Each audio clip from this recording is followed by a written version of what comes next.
Welcome in, everybody. Thank you so much for checking out the page. Don't forget to like, subscribe, and share. Today we're going to be doing a top 15 albums of 2023 countdown. The criteria that we're looking at here is simply the albums that I enjoyed listening to the most this year. I do have a few honorable mentions, and then we're going to get right into the countdown. The first honorable mention is Gideon with their release More Power, More Pain. Then we got Harm's Way with their album Common Suffering.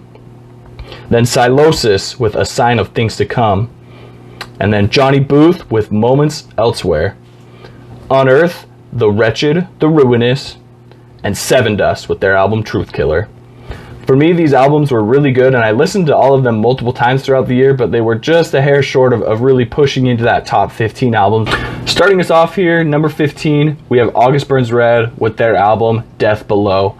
For me, this album is a very solid release top to bottom. However, where this album really begins to shine is on the back half of the album. You got tracks like Revival and Dark Divide that really kind of experiment with the sound that August Burns Red is known for. I love the Gojira vibes on Revival. It's an awesome sound for them. I love that they're kind of experimenting with that and trying to maybe push some of the stuff that we would expect to hear from them.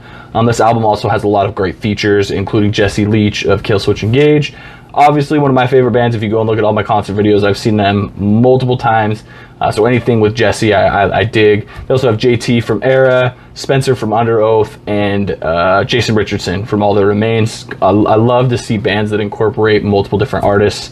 And I support kind of the feature thing. As long as the bands can stay true to their sound and really try to find a way to meld the two worlds, I think it's a great way to spread knowledge and promote other artists and other bands that you like, or that the artists themselves like.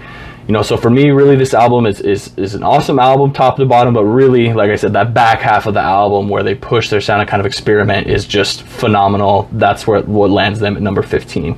Number 14, Cattle Decapitation with their album Terracite. For me, this is one of the bigger surprises of my list. As I was going through and making the rankings, I was pretty surprised to see that these guys had broken into the top 15. However, I did love Death Atlas, and so this is kind of a continuation from Death Atlas into Terracite. Lyrically, they tried to kind of continue the story. Maybe it shouldn't have been as big as a surprise. But for me, death metal has kind of been always on the fringe of something that I haven't quite always been able to get into. Sometimes it gets very repetitive and monotonous, and I think for me to really get into a death metal band, there has to be something that's just a little bit different, or just enough of a clean vocal or a slow part, or something that kind of breaks up a little bit of that sound to kind of give some space for the music to breathe a little bit. And I think for me, what really does it with Cattle Decapitation is the fact that Travis Ryan is kind of incorporating a little bit more clean vocals into their sound. On the last two albums, there's been a little bit more of that, and I love the bridge and kind of the outro on Solastalgia on this album. Might be one of the reasons that I listen to it so many times is it's kind of towards the end of the album, and so I would start and you just get the brutality and just awesome crushingness of We Eat Our Young. And there's many, every other track on it is really good, but when you get towards the end there and you get that slower bridge and the build up and then kind of the clean vocals, it's just a great way to kind of wrap up the album for me, and really is a really cool sound for death metal. And I know these guys have been around for years and are kind of the top of the death metal scene, but this album is definitely one of my favorites this year, and puts them at a solid 14 on our list. Number 13, we have Veil of Maya with their release Mother. This album for me is one that I actually thought would be ranked just a little bit higher. As I was going through and doing my rankings, I was surprised to see that this one had fell to number 13, because I loved this album.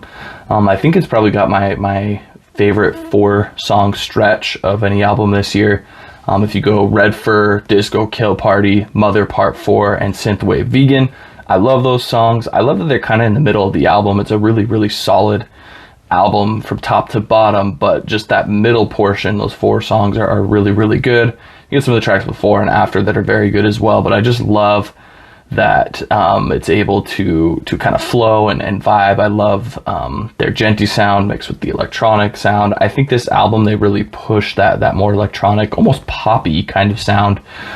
These guys definitely are a band that maybe isn't for your traditional metalhead that's trying to keep things pure and just hard and metallic or whatever, but you definitely get that techno-y electronic vibe from these guys, and combining it with the gent sound is just a really cool sound, cool vibe. I definitely dug this album a lot. A little bit sad to see that it wasn't ranked as high, but definitely worth a spin, and worth checking these guys out. Coming in at number 12, we have Beartooth with their album, The Surface. This album really showcases the evolution of the band. If you sit and listen to their first EP, just skip everything that's been released up until now, you're going to hear two vastly different bands. They still have that element that makes Beartooth Beartooth. However, they've added a lot more of a catchy and accessible element to their music, both sonically and lyrically. One of the reasons that I love this album so much is Beartooth is really able to kind of showcase their duality as a band. They incorporate those heavy elements that we're used to hearing from Beartooth and kind of that signature Beartooth like aggressive sound. And they kind of pair that with pushing the boundaries of what most people would say metal is, you know, in songs like Riptide and stuff. They have background dancers in the music video. The song Sunshine kind of opens up with that acoustic intro that's really soft and jumpy and almost campy a little bit. And I don't think a lot of bands can pull off that duality and make it work. However, I think Beartooth in this instance does pull that off. And if you were to really get into every track and look at it, almost every track has kind of that element of accessibility, of being able to kind of sing the chorus or chant the chorus, and still there's parts in every song that are aggressive and have those callbacks to, you know, the earlier Beartooth sound. So I think this album does a really good job of showcasing what Beartooth's able to do, and is really kind of the crowning jewel of the band's progression and showcasing the variety of sound that they can have. I mean, they have a country artist featured on this album, so they do all sorts of different things and can still keep that heavy side there. Number 11, Metallica with their album 72 Seasons. For me, I kind of think that the reason that this album was so listened to and one of the ones that I enjoyed listening to a lot is I did get to see Metallica for the first time this summer. Really pumped to see them on that 2-day tour that they did, and I saw them in Phoenix. So if you follow Metallica, you know that they ended up canceling the second night of the tour, which was a tragedy. And they cut the first night short as well. Really just kind of sucked. I was really pumped to see them. A band that I've kind of, you know, growing up was really into, one of the bands that my dad liked, and they're on Guitar Hero, Rock Band, all that stuff. So really a very influential band for me. While I don't listen to them a ton, this album for me was on repeat a lot, actually. I seem to really get into songs. I love the single, The Lux Eterna, and I love the track Too Far Gone off this album. While this album doesn't really have some of the same aggression as the old Metallica stuff, you've heard it for the years from every other metal source, so I don't need to get too much into that. I think this album is a really solid release for them. It kind of builds off of the last three albums. I think have a very similar sound, but I did dig this one quite a bit, and I love the track Screaming Suicide. Mental health is something that's close to my heart, and maybe in some later episodes we'll get into some mental health stuff and be able to talk a little bit about that. But yeah, no, this album overall is a solid release, putting Metallica at number 11 for us today. Number 10, we have Dying Wish with their album Symptoms of Survival. For me, this is one of the most kind of anticipated albums of 2023. I really got into these guys last year, catching them open for Code Orange.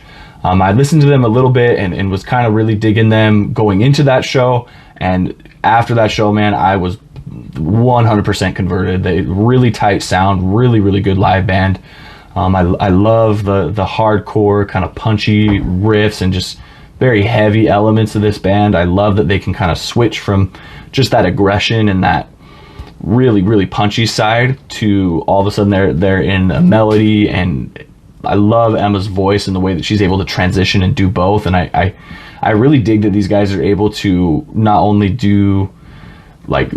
bring into that melody, but they also incorporate her clean vocals during heavy parts. If you go and listen to Watch My Promise Die, she brings in those clean vocals and you still got the background screaming and the heavy parts of the song. And then you go and listen to Torn From Your Silhouette, and that whole melody part, the mood or the atmosphere of the music kind of transitions into being a little bit more mellow and being a little bit softer. And it's a phenomenal balance of being able to have that heavy and that melodic I'm really excited to see where these guys go as a band. This is only their second album. They just wrapped up their first headlining tour here in the States, and I believe they sold out almost every show. They just announced on their Instagram. So, I mean, congrats to them, and I'm really excited to see where these guys go. I think they've got a lot of potential and are going to be one of the up-and-comers going forward here, and you might be able to hear and see them more and see them on more tours and really see them growing in popularity. So if you haven't heard of them already, go and check them out. That's Dying Wish with their album Symptoms of Survival. Number 9, Avatar with their aptly named album Dance Devil Dance.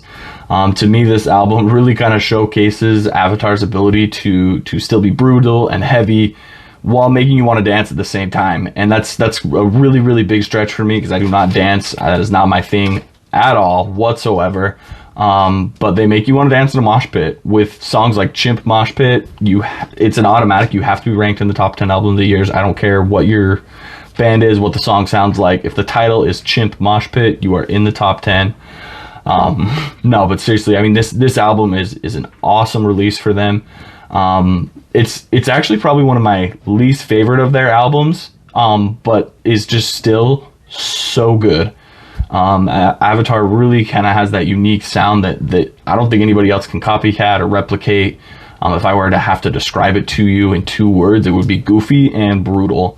I love that they're able to incorporate their feature Lizzie Hale on this album. I think that track, Violence No Matter What, is awesome. I love that they were able to get her to be the feature on it. I think her voice is really awesome and lends itself to Johannes's voice. This album is incredible and has some really good tracks. Like I mentioned before, the Chimp Mosh Pit and then Gotta Wanna Riot and Hazmat Suit for me are kind of 2 of the highlights of the album. But really overall, Dance Devil Dance is pretty much the perfect title for this album, because nobody else can make you want to dance and mosh at the same time. That's Avatar's thing, and they kind of have a stranglehold on that audience right now for sure. Number 8, Code Orange with their album The Above. For me, this album is really all about sitting down and ingesting it from top to bottom, and really, you don't have any songs that are the same the whole album. Each song is unique. It has a kind of a different sound. While all of it is Code Orange and has kind of that signature Code Orange touch to it, there's nothing that's similar. There's no monotony at all. These guys are really kind of pushing the boundaries of what's been done with metal and what metal should be or shouldn't be, and incorporating a lot of cool, almost like techno sounds and vibes that are just awesome. Go and listen to songs like The Game and A Drone Opting Out of the Hive that are just brutal freaking songs with heavy riffs and just in your face. And then you got songs like Mirror, where Reba sings the whole time, and it's a very just like slow, almost acoustic-y track, you know. And then you got songs like Take Shape, probably one of my favorite songs of the year, featuring Billy Corgan from Smashing Pumpkins. Is just an awesome song. It's not super fast, not super crazy, but just heavy and catchy and good, man. I mean, I'll be bumping that song and just vibing. It's a vibe song for sure. These guys are one of the newer up and coming bands in metal, and really kind of pushing the boundaries, like I said, of what metal should be. And they're gonna be on tour this spring, so definitely look that up and see if there's a show near you, because these guys are a band that you're not gonna want to miss, especially where they're still playing kind of these smaller, more intimate shows, because I really think that at some point they're going to be where they're playing bigger and bigger shows, and it's harder to get that same close experience once bands hit that point. So definitely check them out. Number 7, we have Animate with their album Heavener. For me, this album was the biggest surprise of 2023. I actually saw Animate in 2022. They were opening for Era, and they were a good band. Like, they sounded good live, but they didn't really have that song or that track that hooked me into them and really got me to fall in love with them. Earlier this year, after their album had actually already come out, I was, cruising through X and social media and saw a lot of people that I follow and like the same bands. They were talking about how good this album was, so I decided to go and give it a spin.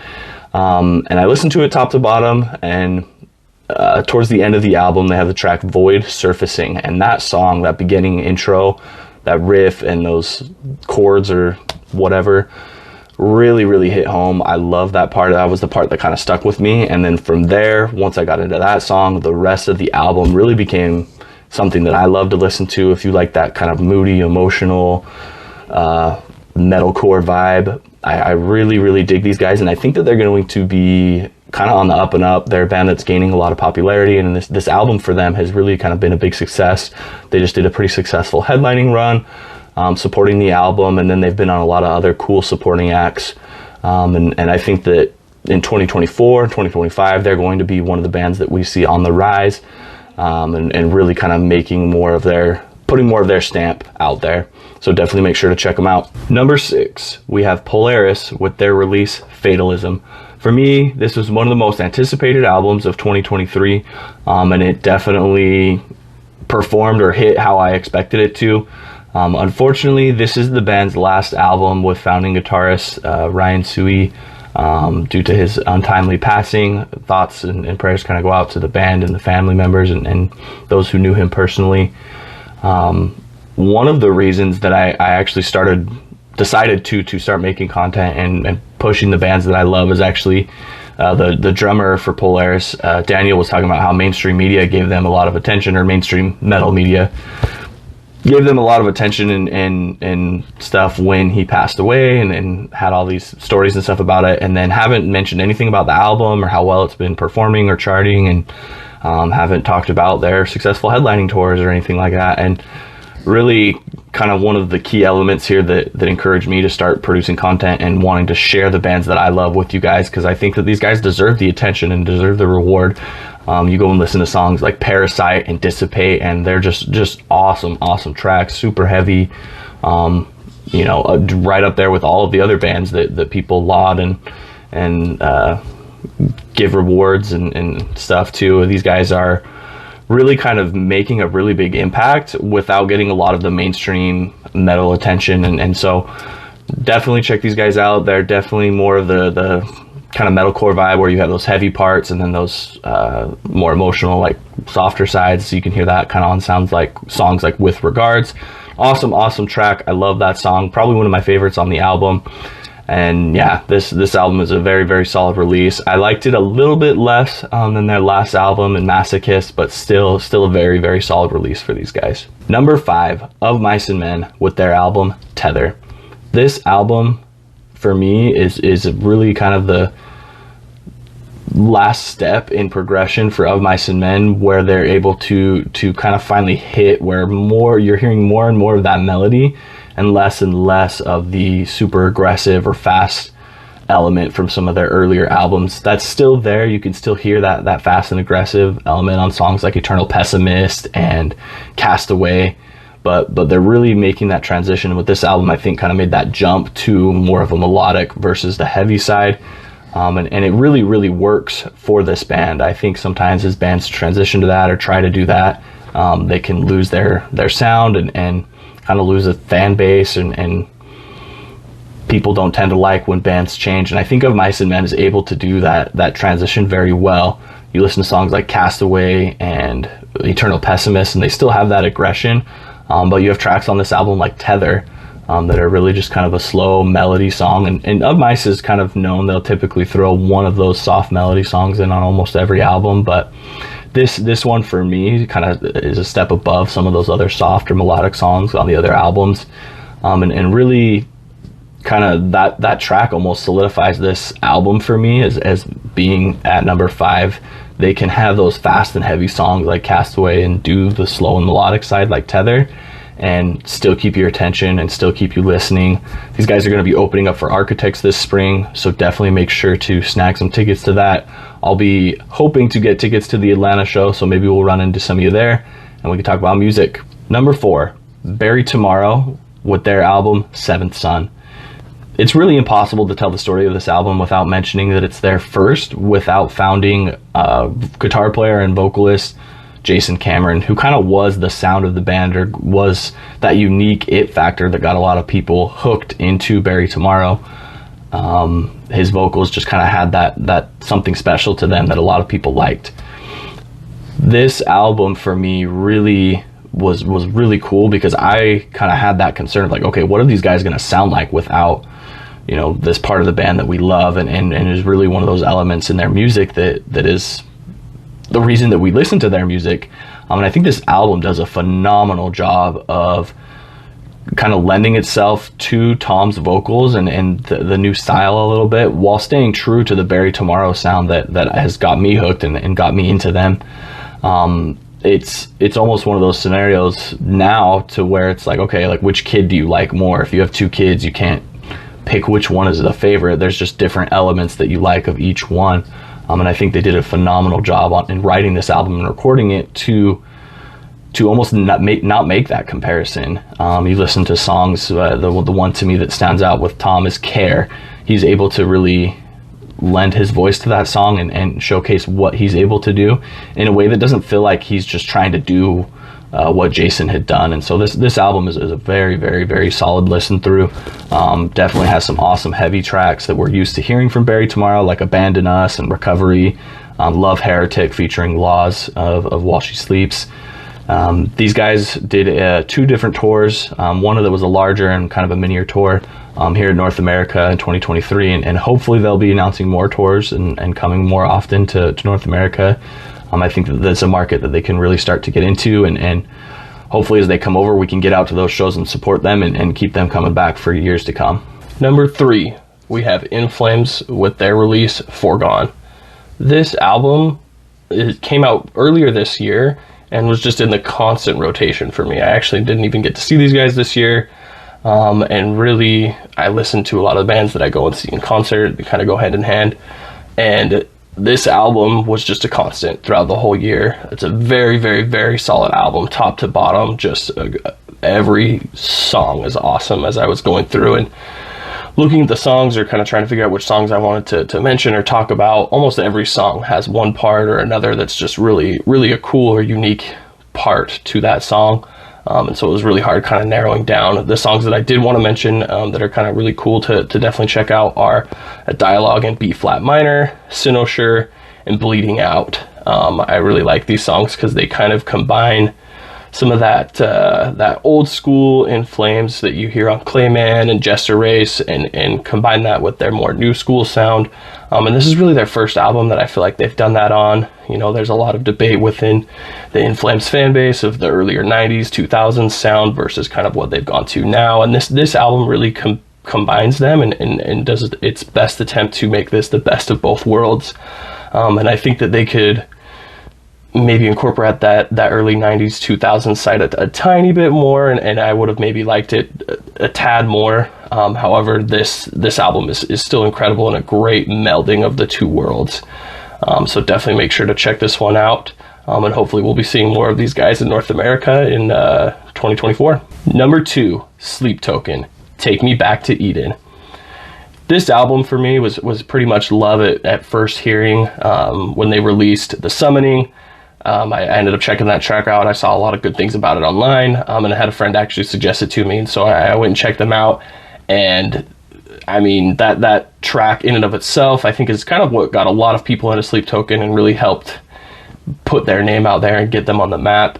But that bluesy, slow element to their music is something that I don't think I had ever really heard of before, and just as an instant like hooks you and is a very, very earworm catchy tune.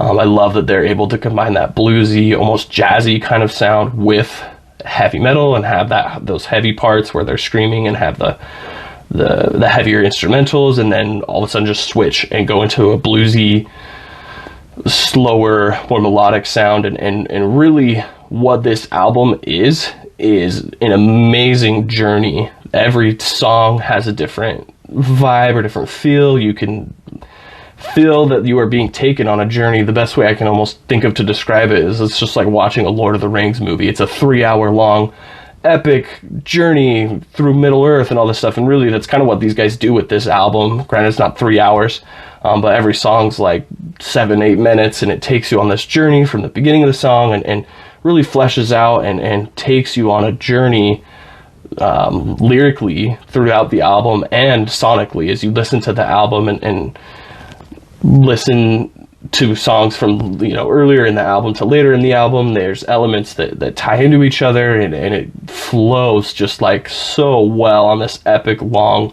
story and journey, and really one of the most well composed and put together albums of the year. And that's not even getting into all of the conspiracy theory stuff of looking at their other albums and how all of their albums tie into each other. And really just a great overall album. I really love this one. There's a lot of amazing tracks. I already mentioned The Summoning. I love Vor, definitely the heaviest track on the album. It just kicks into a heavy like screamo part and then kind of gets more mellow. Rain is also an amazing track, definitely one that I loved. And then the title track is kind of their big epic like song on this album that is just a phenomenal track. I think these guys have already almost hit the point to where they're blowing up. They did a North American tour in the fall that sold out within the first day, every day except for the Salt Lake show. So yeah, we're definitely going to be seeing more of these guys, and these guys are really going to be one of the more popular bands going forward. I think this album, almost in and of itself, has put them on the map and just cemented them as one of the bigger bands to come out in 2023. So definitely make sure to give these guys a listen if you haven't already. All right, folks, here we go. We got the #1 album of 2023. And for me, that album is Currents with their release, The Death We Seek. For me, this album is just all the way from the top to the bottom. Every song is a certified banger, 10 out of 10. I hadn't listened to these guys a whole lot in 2022 or before, and my buddy Jake actually sent me the link to Remember Me when this album came out, and that's the song that really resonated me, that hooked me into their music. After he sent me that, I listened to their back catalog and got pretty into that, and then was obviously excited and you know, invested in their new release that was going to be coming out. And their layering that they're able to do with their music is just absolutely phenomenal. I love that they can have heavy parts and do Brian's clean vocals. I love that Brian's clean vocals almost sound like a completely different person to his screaming vocals. A lot of bands can't replicate that or do that, or they just have two people, one that screams, one that sings, and Brian does both and does a phenomenal job.